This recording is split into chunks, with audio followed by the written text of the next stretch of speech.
he does, which is basically like buy a safari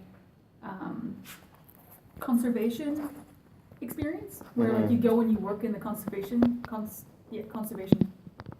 groups and you help them protect like the lions and the lemurs and the monkeys and the whatever. I'm like, that would be awesome because it's like I could just spend 6 months of my life just cuddling lions. That would be the best. That would be the best.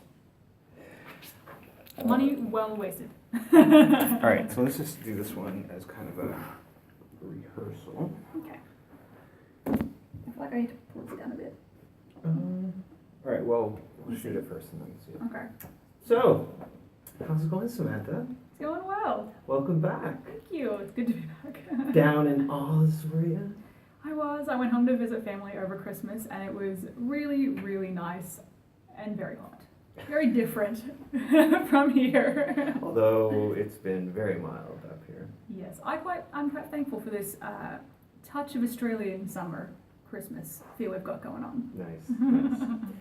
So, good afternoon. This is Leroy Rodriguez coming to you from CSI Regent Park, and I'm very happy to be here today with Samantha Richardson.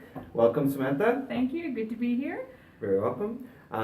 So Samantha's here today to talk about a upcoming workshop that she's going to be presenting, and for us to, I guess, get a little bit of background and what your experience has been and who you are. Yeah, well, my experience has always been in small business and in accounting. I've worked with small businesses for most of my life, and I've also been a writer. I've written a number of books that are fiction-based, and I've been published on Amazon and through other channels, as it were, that are a bit less well known to others, both for fiction and for non-fiction. And right now I'm writing a book on the financial benefits of being an environmentally and socially responsible company.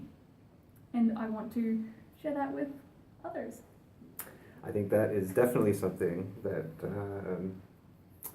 that entrepreneurs in general may not take into account as maybe, when they think of promotion, they're thinking, okay, where do I advertise and how much do I spend on billboards or that kind of thing. Social media. So why would you think, or is it important for an entrepreneur to write a book? Like, is that something that writers should be doing? Or like, I'm not a writer, so. Most people are not writers who are entrepreneurs that have books. It is a means to an end for a lot of writers, entrepreneurs who write books, because it's something that gives you an immediate impression on the people that you're working with. If you have the discipline or the acumen to write a book, people put you in a separate regard. They think you are more successful. They think that you are maybe better at your job.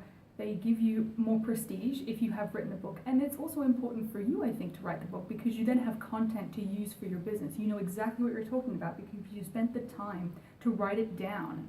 And if you're doing speeches or if you're giving courses or talks on this subject, you have it in a physical print format that you are now able to work with in front of clients. That's a very good point, because I was just thinking, once you've taken the time, the blood, sweat, and tears to get all of your thoughts organized, now you actually know what you're best at, and it's easily accessible. Oh yeah, chapter 1, I gotta get that done, or if you need to give a sample. Exactly, and you're also able to mold that to the people that you're talking to. So maybe your book is on yoga, mindfulness for everyday people, and then how that also then transitions to people in business, because they're still people, but it is a different situation, so you're able to mold it to the particular audience that you're talking to because you know your subject.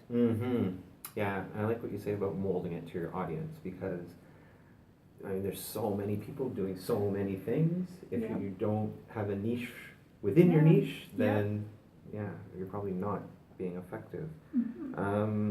Okay, so let's stop it there. So we just did this one.